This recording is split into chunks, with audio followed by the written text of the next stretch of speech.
લીધા પછી એને શું થાય છે ખબર નહીં પડતી, એને બંધ થઈ જાય છે જાતે. ચલો, એક પરિમાણમાં અચળ પ્રવેગથી ગતિ શરૂ કરે છે એક પદાર્થ સ્થિર છે તો સ્થિર પદાર્થ, બરાબર. દાખલા નંબર 6.9 આ તમને આપેલો છે. એક પરિમાણ છે, એક પરિમાણની વાત કરી રહ્યા છે, બરાબર.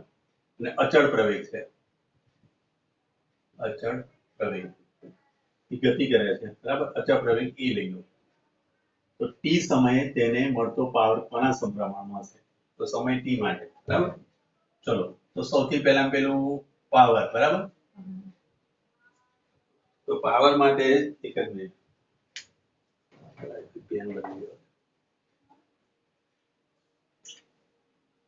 સ્થિર પદાર્થ છે તો v બરાબર 0 લખાશે. પ્રવેગને મેં a ધારી લીધો, બરાબર. સમય આપણને t આપેલો છે, બરાબર. ચલો, તો v અને પાછો અચળ છે એટલે અચળ પ્રવેગ ગતિનું સમીકરણ લેવાય.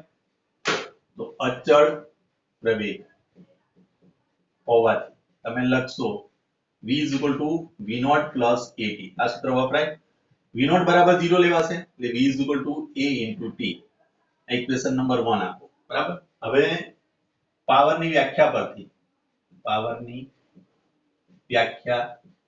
પરથી p બરાબર તમે w/t પણ લખી શકો છો અથવા તો તમે f * v પણ લખી શકો છો. therefore હું લખીશ p f * v.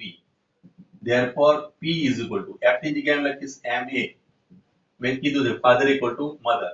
ચલો, તો હવે અહીંયા આગળ તમારી જોડે a, v ની જગ્યાએ હું લખીશ a * t. ક્લિયર? તો અહીંયા આગળ તમે લખશો ma² * t. આ અચળ છે અને m પણ અચળ છે માટે તમે કહી શકો p = t.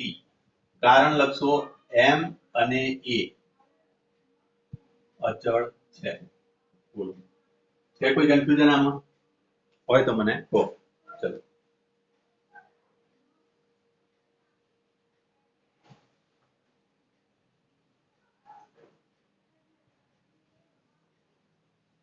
બોલો. અચળ પ્રવેગ ગતિના સમીકરણ આપણે જોઈ ગયેલા છે, બરાબર.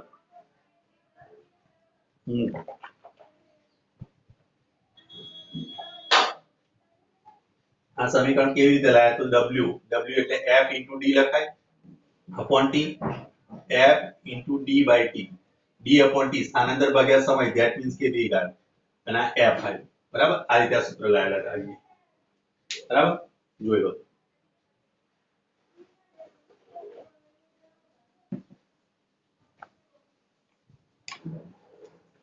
ચલો જઈએ આગળ. હવે શું કહે છે?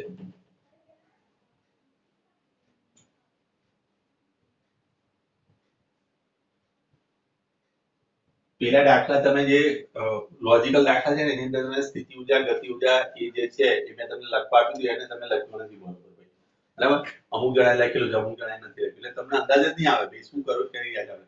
ગતિ ઊર્જા ક્યારે એનું સંરક્ષણ થાય છે, ગતિ ઊર્જાનું સંરક્ષણ કયા સંજોગોમાં નથી થતું, એ બધી વસ્તુ તમને એનાથી અંદરથી ખબર પડે. માટે મેં તમને લખવા આપ્યું, બરાબર. બાકી હું થિયરી કોઈ દિવસ લખવા જ નહીં આપતો. હું તમને દાખલાનું જ હોમવર્ક આપું મોટા ભાગે. પણ થિયરી મેં તમને એટલા માટે લખવા આપી હતી તમે અહીંયા આગળ જોઈ લો છો. આ કે રેકોર્ડ છે અત્યાર સુધી JEE નીટ કે બોર્ડ ની અંદર આ થિયરી અવશ્ય પૂછાય છે ભાઈ. સ્થિતિસ્થાપક સંઘાત ના અસ્થિતિસ્થાપક સંઘાત આ થિયરી હોય ને હોય, બરાબર. એટલે એના અનુસંધાનની અંદર તમે અત્યારથી એની તૈયારી કરી રાખજો બાકી એ પછી પાછળથી નહીં યાદ રહે તમને. જે મેં તમને સૂત્ર તારેલા છે સીધા તમને ખબર જ નહીં પડે.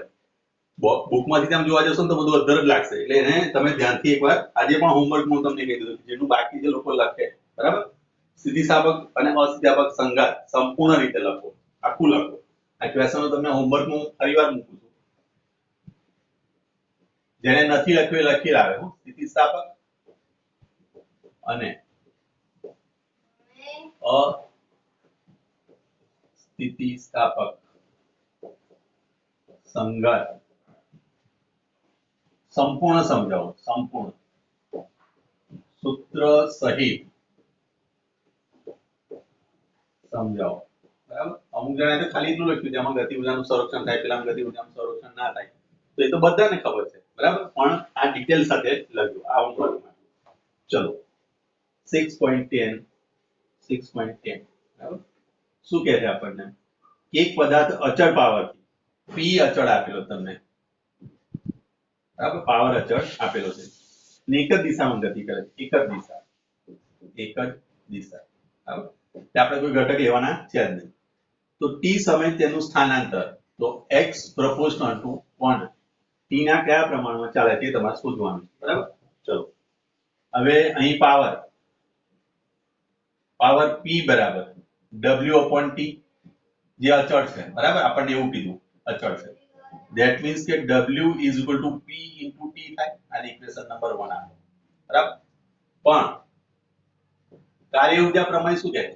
કાર્ય અહીં નથી લખવાનું. પણ કાર્ય ઊર્જા પ્રમેય મુજબ શું લખાય બોલો? W બરાબર ડેલ્ટા k થાય, ડેલ્ટા k બરાબર k final minus k initial. ચલો k ફાઇનલ બરાબર તમે શું લખી શકો? તો અહીંયા આગળ પદાર્થ શું હતો શરૂઆતમાં? એક પદાર્થ અચળ પાવરના ઉદ્ગમની અસર હેઠળ એક જ દિશામાં ગતિ કરે છે, બરાબર. તો ટી સમયમાં તેનું સ્થાનાંતર કોના સમપ્રમાણમાં હશે, બરાબર. હવે પદાર્થ અચળ પાવરને અસર હેઠળ ગતિ કરે છે, ધેટ મીન્સ કે અચળ પ્રવેગી ગતિ જેવું થયું, ધેટ મીન્સ કે એનો v0 પહેલો 0 લઈ લો, v0 0 લઈએ તો આ તમારી ગતિ ઊર્જા શું થશે? 0 થઈ જશે, એટલે 1/2 mv² - 0 લખાશે = w. therefore w બરાબર તમારી જોડે થશે 1/2 mv², બરાબર. આને ઇક્વેશન નંબર આપી દો 2. ઇક્વેશન 1 અને 2 ને સરખાવો. ઇક્વેશન 1 અને 2 ને 2 પરથી બંને પરથી આપણે શું લખીશું? તો અહીંયા આગળ તમારી જોડે આવશે 1/2 mv² = p * t. that means કે v² = twice pt/m, બરાબર. therefore v √2pt/m. therefore v બરાબર તમે લખી શકો છો dx/dt = √2pm * t⁻². there લખાય ને અલગ પાડ્યા મેં, બરાબર, અથવા તો રૂટમાં રાખશો તો બી ચાલશે.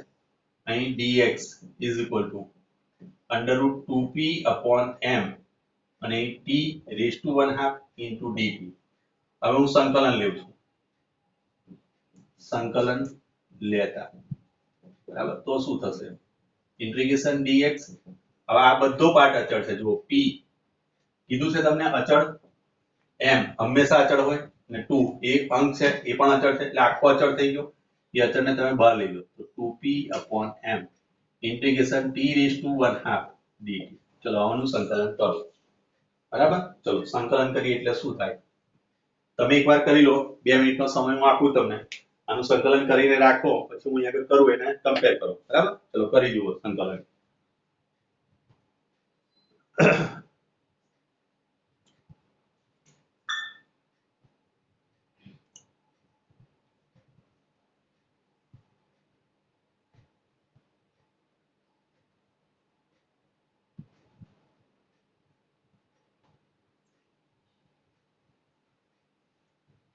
થઈ ગયું સંકલન મેં ચલાયેલું છે હો, દરેકને ના સમજ પડતી હોય તો પાછલા વિડિયો જોઈ લેજો મારા, બરાબર.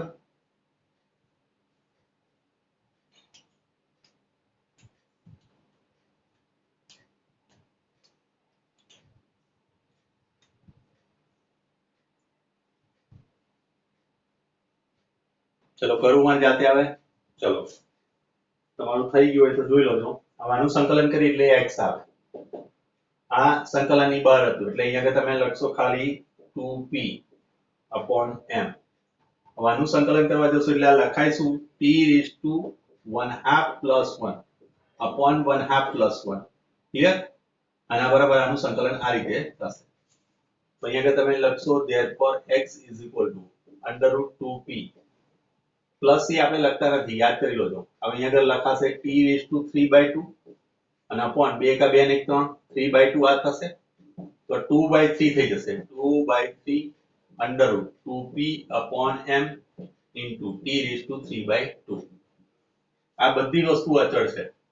આ અચળ સંખ્યા છે, અચળ છે, બરાબર.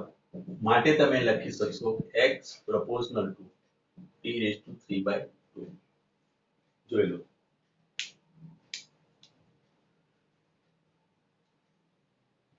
ખ્યાલ આવ્યો?